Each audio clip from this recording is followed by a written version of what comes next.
और अब मरीख पर पहला इंसानी शहर बसाने की तैयारी शुरू कर दी गई है। यह शहर किसके अंडर काम करेगा, कौन सा मुल्क इसका मालिक होगा और यहां पर रिहाइश इख्तियार करने के लिए क्या कुछ दरकार होगा, आज इसी की तफसील आपसे शेयर की जाएगी।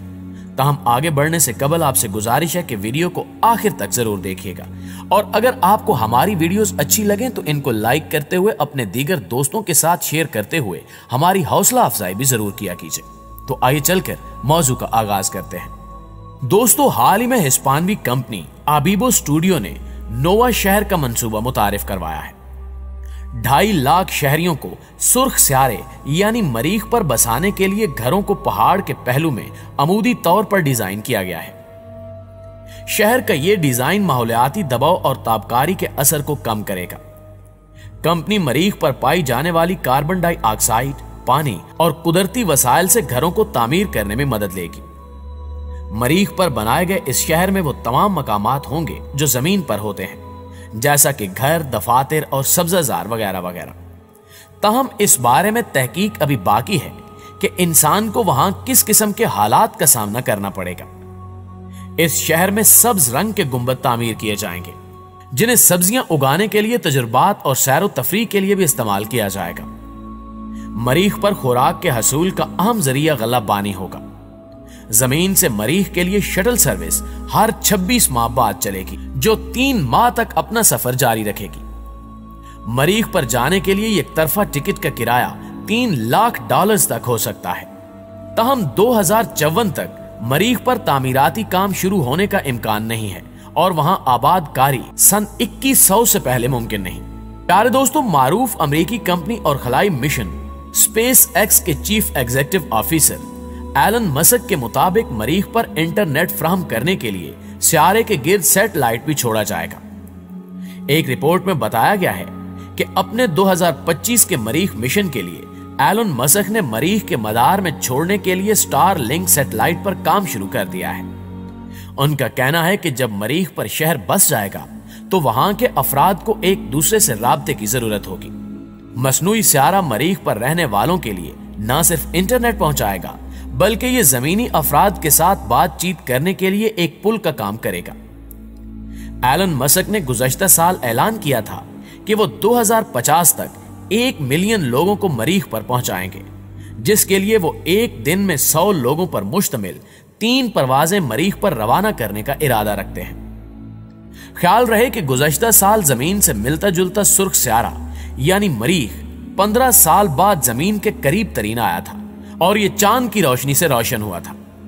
स्यारा 1 हफ्ते तक गरूब आफ्ताब के बाद मशरिक की सिमत नजर आता रहा और ये निस्फ शब तक ज्यादा रोशन रहता था।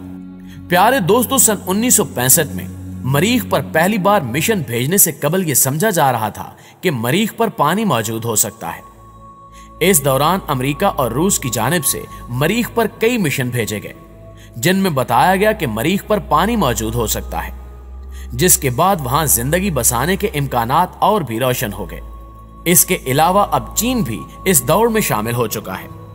चीन ने भी मरीख पर पानी की तलाश के लिए मिशन भेजने की तैयारी मुकम्मल कर ली है। 2 माह कबल मरीख पर उतरने वाला चीन का जोंग विंग रोवर अपने लेजर आले और रेडार की मदद से वहां जिंदगी के आसार और जेरे सतह पानी तलाश करने के लिए तैयार हो चुका है। 6 पहियों वाली यह नीम खुद मुख्तार गाड़ी चीन के त्यानवीन अव्वल नामी मिशन का हिस्सा है, जिसे गुज़श्ता साल जुलाई में रवाना किया गया था और जो इस साल फरवरी में मरीख के गिर्द अपने मदार में कामयाबी से दाखिल हो गया था। चीनी देवमालाई दास्तानों में जोंग विंग एक देवता था जिसका चेहरा इंसान का और जिस्म किसी अफरीद की मानंद था, जबकि वो ड्रैगन पर सवारी किया करता था।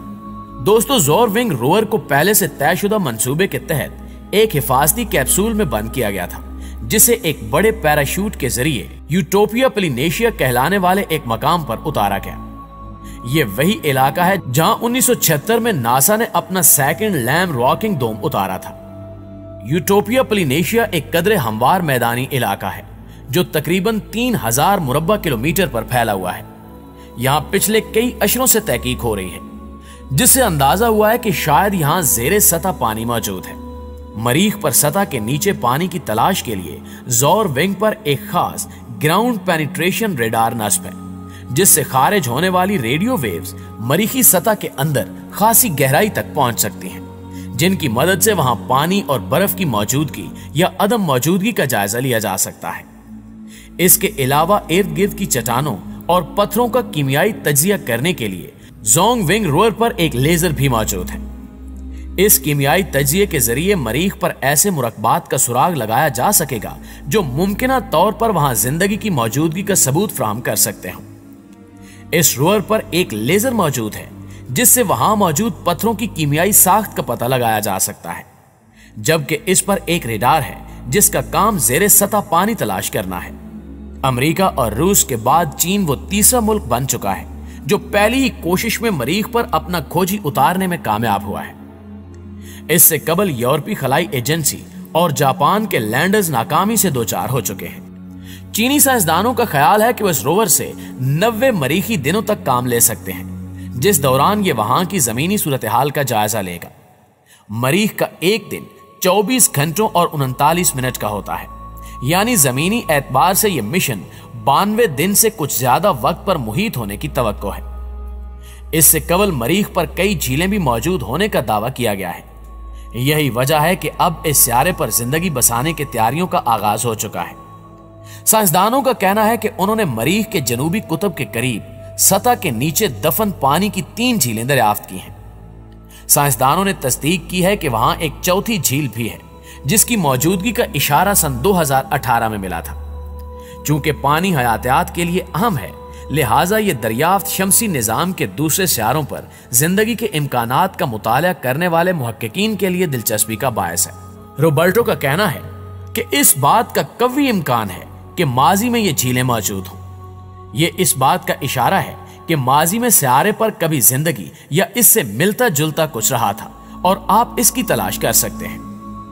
वो कहते हैं कि मरीख मौसमियाती तब्दीली के एतबार से शदीद मुतासिर है और एक गैर वाज़े गर्म सियारे से सर्द सियारे में तब्दील हो रहा है। वहां वो जगह थी जहां जिंदगी मुमकिन हो सकती है, ताहम ये तलाश उन 29 मुशाहिदात पर मबनी थी जो 2012 और 2015 के दरमियान मुरतब किए गए थे।